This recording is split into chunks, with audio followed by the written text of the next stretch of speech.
Okay बच्चों, exam में एक नई साजिश की एग्जामिनर ने hollow metallic sphere of radius 5 centimetre is charged such that potential on it surface is 10 volt.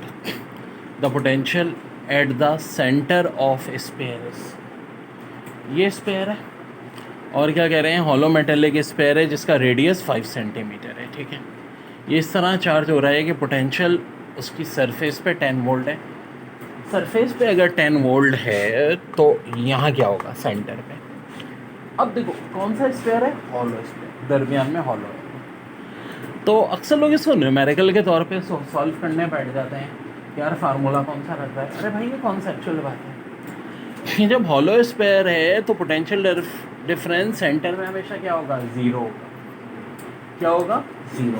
This is not numerical, this is theoretical question, conceptual question. बड़ा ही प्यारा सवाल है, हॉलो मेटेलिक स्पेयर ऑफ, बल्कि sorry ये हाँ भाई बिल्कुल, in order to increase the capacity of parallel plate condenser one should introduce between a sheet of, यानी हम चाह रहे हैं कि इंक्रीज़ कर दें कैपेसिटी पैरेलल प्लेट कैपेसिटर की। किस चीज़ की शीट लाएं, माइका की, कॉपर, टिन या स्टील, जिसका करेक्ट ऑप्शन होगा माइका। क्यों, देखो यार कॉपर, टिन और स्टील तो क्या है, मेटल्स हैं। मेटल की शीट कभी नहीं लाते। डाइलेक्ट्रिक कांस्टेंट हमेशा क्या होता है, नॉन मेटल होता है। रबड़ हो सकता है, गिलास प्लेट हो सकती है, ठीक है जी, ऑयल हो सकता है। यहाँ पे क्या होगा, माइका वाले metal sphere of 100 millimetre radius has charge of 9 × 10⁻⁹ coulomb. What is potential at its surface. इसका फार्मूला हो जाएगा V = KQ/R। K की वैल्यू 9 × 10⁻⁹, Q 4 × 10⁻⁹ ऑलरेडी दिया हुआ है चार्जिंग होने, और 100 मिलीमीटर है तो 1000 से डिवाइड करेंगे। अब देखो ये 10 की पावर +9 -9 तो आपस में मर जाएगी। यहाँ से बचा 9, यहाँ से क्या बचेगा, हाँ जी 1/10 होता है 0.1, और यहाँ से बचा 4। 9 को 0.1 से डिवाइड करेंगे 90, 94 से 360 वोल्ट। ठीक है बच्चों, थोड़ी 6 MCQs है। क्वांटिटी माइनस डेल V/डेल R, ये क्या कहलाती है, पोटेंशियल ग्रेडियंट। और एक और बड़ी अच्छी MCQs है, work in bringing a unit positive charge from infinity to certain point keeping unit in equilibrium is called absolute electric potential. ठीक है जो पास पेपर की इंशाल्लाह सारी MCQs ही करनी है हमने। Absolute potential at a point is work done per unit charge when a test charge is move from point at infinity to point under consideration. बड़ा अच्छा पॉइंट है कि जो एब्सोल्यूट पोटेंशियल होता है एट अ पॉइंट, वो क्या होता है, work done per unit charge when test charge is move from point at infinity to point at under consideration. एक इन्फिनिटी से पॉइंट आ रहा है पॉइंट ऑफ अंडर कंसिडरेशन है, तो ये हमारा कहलाता है एब्सोल्यूट पोटेंशियल। वेल अभी शुरू में थ्योरेटिकल बातें, बाद में बड़े मज़े के टॉपिक नहीं है इसमें। अब देखिए वोल्टेज का एक फार्मूला था, हमने W/Q भी बताया था। वोल्टेज का एक फार्मूला KQ/R होता है, और K हमें पता है अच्छी तरह किसके बराबर होता है, 1/4πε0। तो एक फार्मूला 1/4πε0 QRV होता है। जनाब एक बात ध्यान में रखिएगा कि ये दोनों रिजल्ट बहुत इंपॉर्टेंट है। Electric field intensity due to infinite sheet of charge और electric field intensity between two oppositely charge, इन पे न्यूमेरिकल भी ठीक ठाक आते हैं। थ्योरेटिकल MCQs भी आ सकती है और न्यूमेरिकल भी आ सकते हैं। थैंक्स। बड़ा प्यारा सवाल है पास पेपर का, dielectric strength of certain metal is 10⁻⁶ volt per metre. The breakdown voltage to be applied across a 1 millimetre thick specimen is. अब ये सारे ऑप्शन दिए हैं, तो देखो ब्रेकडाउन वोल्टेज का फार्मूला होता है dielectric constant multiply by thickness. Dielectric constant कितना दिया है, 10⁻⁶ वोल्ट पर मीटर। थिकनेस जनाब 1 मिलीमीटर, मिलीमीटर का लब है 10⁻⁻3। 10⁻⁶ को जब 10⁻⁻3 से मल्टीप्लाई करोगे तो आंसर क्या आ जाएगा, 10⁻3 वोल्टेज। देखिए बड़ा अच्छा सवाल है, two identical capacitor are connected first in series and then in parallel to same source, ratio of energy of system will be। बात हो रही है आइडेंटिकल कैपेसिटर है connected first in series and then in parallel to the same source, ratio of energy of system will be. Capacitance in series और capacitance in parallel. ठीक है जी, कितनी है? 2 है।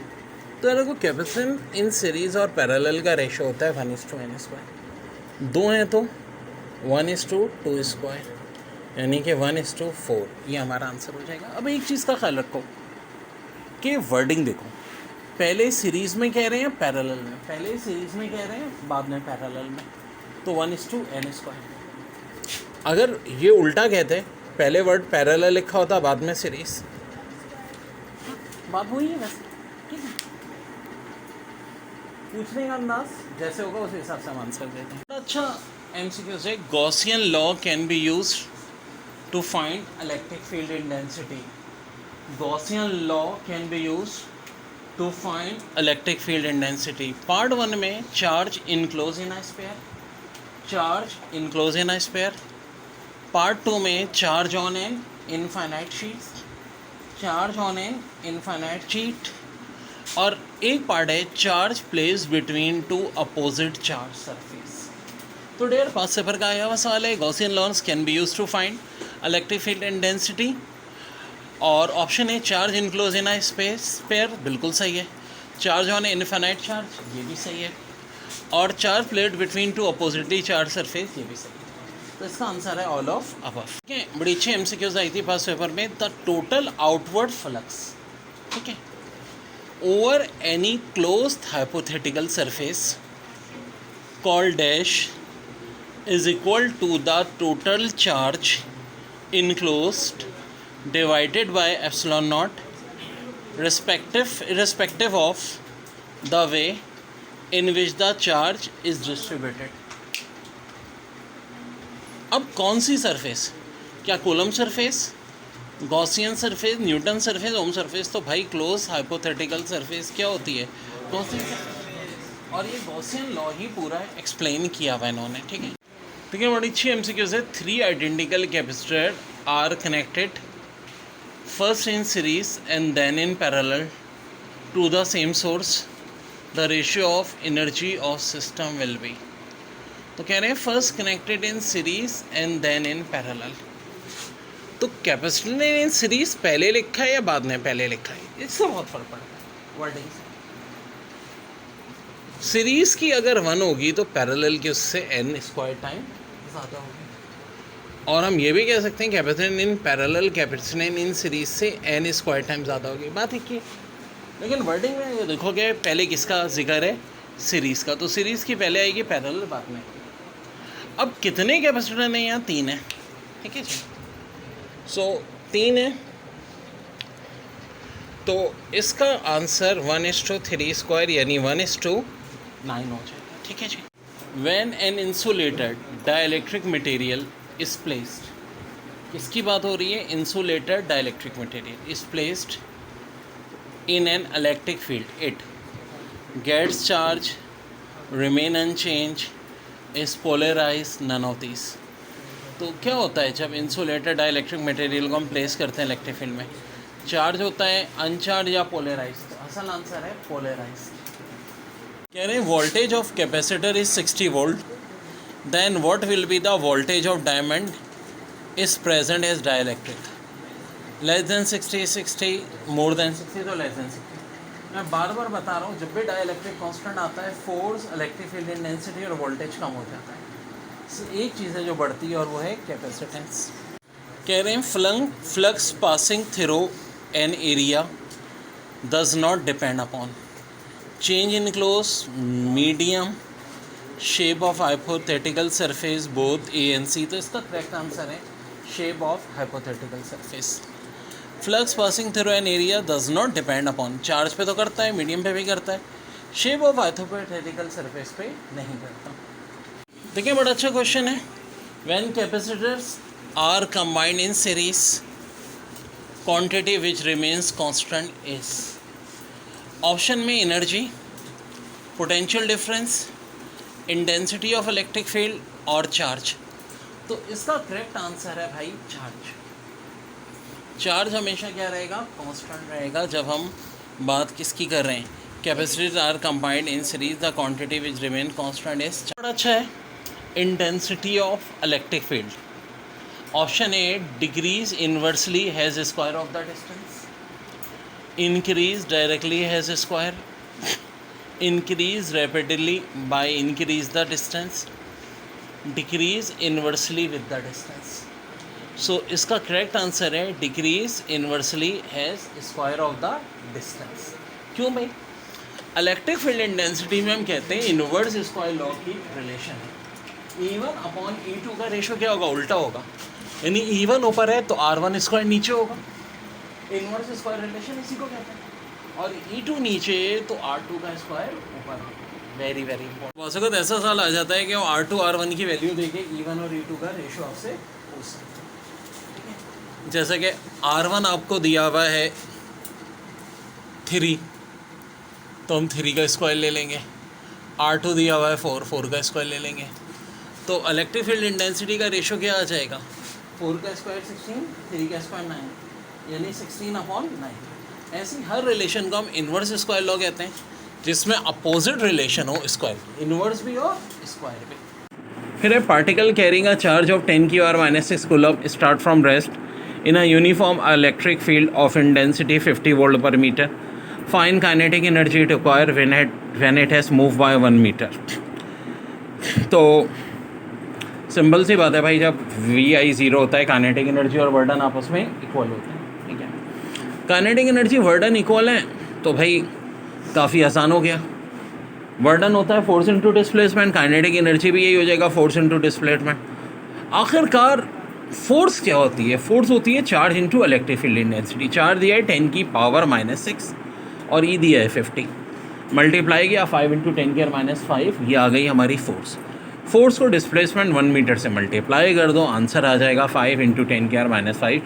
There is an electric field E along x direction if the work done in moving a charge 0.1 coulomb through a distance 2 meter along a line making an angle 60 degree with the x-axis is 6 joule. The value of E is। यार देखो बात सुनो, वर्डन दिया हुआ है, electric field intensity दी हुई है, charge कितना दिया है? 0.1 कॉलम। और क्या दिया है?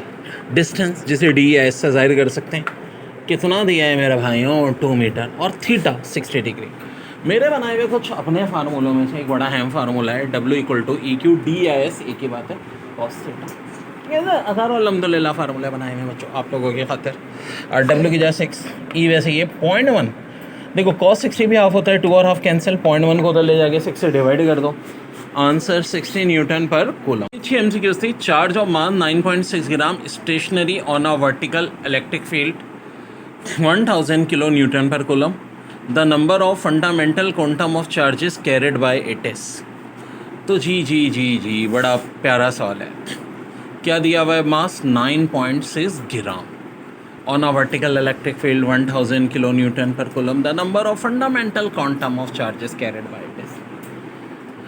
क्या 9.6 हमारा हो गया? ये फार्मूला होता है Q = mg/E।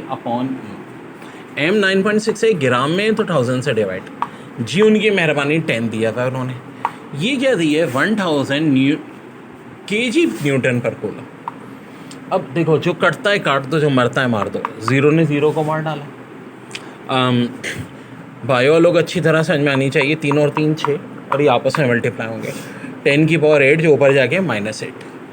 9.6 × 10⁻⁻8 हमारा Q आ गया। अब नंबर ऑफ चार्जेस जब भी चाहिए होते हैं, Q को किससे डिवाइड करते हैं? E से। E बोले तो charge of electron. 1.6 × 10⁻⁹। Final answer आपका क्या आ जाएगा? 6 आ जाएगा। प्यारे बहुत इंपॉर्टेंट 5 सेबर का सवाल। An electron is situated Midway between 2 parallel plates 0.5 centimetre apart.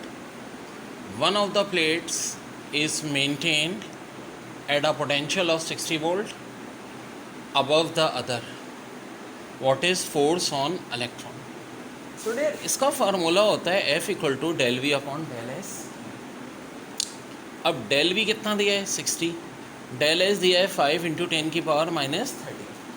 और कैसे भाई? 0.5 सेंटीमीटर है ना, और 10⁻⁻1 तो तब आ जाएगा जब 0.5 को 5 बनाएंगे। और सेंटीमीटर की वजह से 10⁻² का और इजाफा कर दो, तो ओवरऑल ये 5 × 10⁻³ हो जाएगा। ये -3 ऊपर जाके +3 होता और एक ज़ीरो की वजह से भी माइनस कम होता। फाइनल आंसर आएगा आपका 1.92 × 10⁻⁻15 न्यूटन। इसमें कोई कैलकुलेशन में कोई इतनी प्रॉब्लम नहीं है, जहाँ होती है तो फिर वो ज़ाहिर है उसकी मैजिकल ट्रिक में मैं आपको बताता हूँ, ये आसान है। सॉल्व पेपर में बहुत आया हुआ है, find magnitude and direction of electric field that will counter balance the gravitational fields on a proton.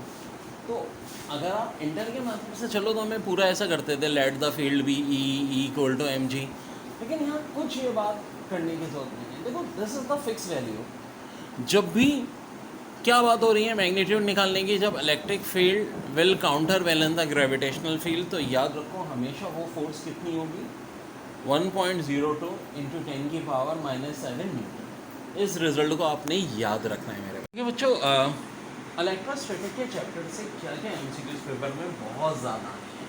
सबसे पहले इसकी बात करते हैं। देखिए एक तो लीनियर चार्ज डेंसिटी का फार्मूला पूछते हैं Q/N, स्फेरिकल चार्ज डेंसिटी का फार्मूला पूछते हैं Q/A, दायरे एरिया से डिवाइड करेंगे। वॉल्यूम चार्ज डेंसिटी का फार्मूला पूछते हैं Q/V। पूछते हैं कि K की वैल्यू क्या होती है, 1/4πε0 भी होती है और 9 × 10⁹ Newton metre square per coulomb square. ठीक है जी। के को क्या कहते हैं, तो एक तो इसका नाम डाइलेक्ट्रिक कांस्टेंट है, वो तो अक्सर लोगों को पता है। जो नहीं पता दूसरा नाम स्पेसिफिक इंडक्टिव कैपेसिटी। तो ऑप्शन में ये भी आ सकता है, स्पेसिफिक इंडक्टिव कैपेसिटी, और आया भी है। इसी तरह ε0 1/36 π × 10⁹ इसकी वैल्यू पूछते हैं। और 8.85 यूनिट का गौर से देखना, × 10⁻12 और उल्टा है। यहाँ coulomb newton per metre square है, ऊपर newton metre square per coulomb square था। क्या चाहिए। और electric field intensity between infinite sheet of charges equal to σ/2ε0। और electric field intensity between two oppositely charge plate क्या होती है, इक्वल टू σ/ε0। अब देखो ये है सर थ्योरेटिकल एमसीक्यूज भी आएंगे, इन पे न्यूमेरिकल भी आएंगे। ठीक है, अगर बात हो रही होगी इनफाइनाइट शीट ऑफ चार्जेस की, ऊपर वाला फार्मूला यूज़ करेंगे। टू अपोजिटली चार्ज प्लेट्स की होगी नीचे। इसी तरह linear charge density, spherical charge density और क्यूबिकल सरफेस चार्ज डेंसिटी पे भी न्यूमेरिकल आ चुके हैं। स्फेरिकल प्लेट कैपेसिटर का फार्मूला पूछते हैं कि कैपेसिटेंस 4πε0 और पैरेलल प्लेट कैपेसिटेंस का C = ε0 A/B। इस पर भी न्यूमेरिकल आ चुके हैं। बेटा बड़ा है electric field lines. N electric field lines is imaginary line drawn in an electric field such that direction of the target at any point represent the direction of electric field at that point, the density number of lines per unit area। definition 2-3 दफ़ा आ चुकी है। represent strength of electric field, असल में इसकी ये दो property बताती हैं। क्या, electric lines of fields contract longitudinally और expand laterally। तो इसको वो ऐसे देंगे ऑप्शन में कि भाई electric lines of force, option A में दे देंगे कॉन्ट्रैक्ट लॉन्गिट्यूडली, बी में दे देंगे एक्सपेंड लैटरली, सी में हो जाएगा बोथ, डी में हो जाएगा नन। तो इसका आंसर क्या होगा, बोथ ए एंड बी। इसी तरह factors on which capacitance depend, इस पर बहुत एमसीक्यूज आएंगे। The capacitance of parallel plate capacitor depend upon, option A में area of each plate, option B में distance between the plates, option C में हाँ जी क्या हो जाएगा, मीडियम बिटवीन द प्लेट्स। तो इसका भी आंसर क्या होगा, ऑल ऑफ देम। देखिए बड़ा अच्छा सवाल है। Two capacitance C1 3 microfarad and C2 6 microfarad are in series across 90 volt DC supply. Calculate the charges on C1 and C2 and the potential difference each. तो यार दो कैपेसिटेंस हैं 1 और 2, ठीक है जी।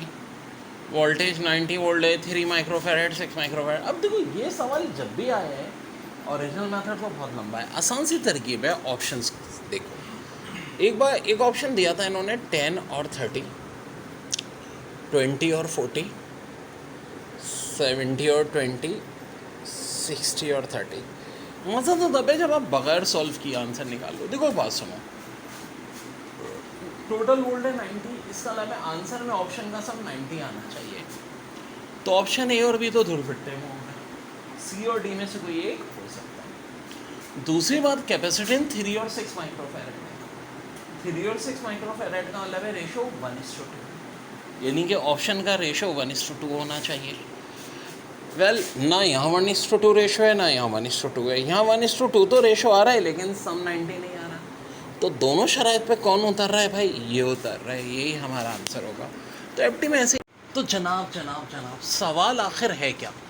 Hollow metallic sphere of radius 5 centimeter is charged such that potential on its surface is 10 volt. The potential at the center of sphere. जनाब centre of sphere पे क्या होगा? तो अक्सर लोग इसको न्यूमेरिकल के तौर पे करने बैठ जाते हैं। भाई ये कॉन्सेप्ट की बात है। हॉलो मेटालिक स्फीयर जब होगा तो उसका पोटेंशियल सेंटर पे हमेशा 0 होगा।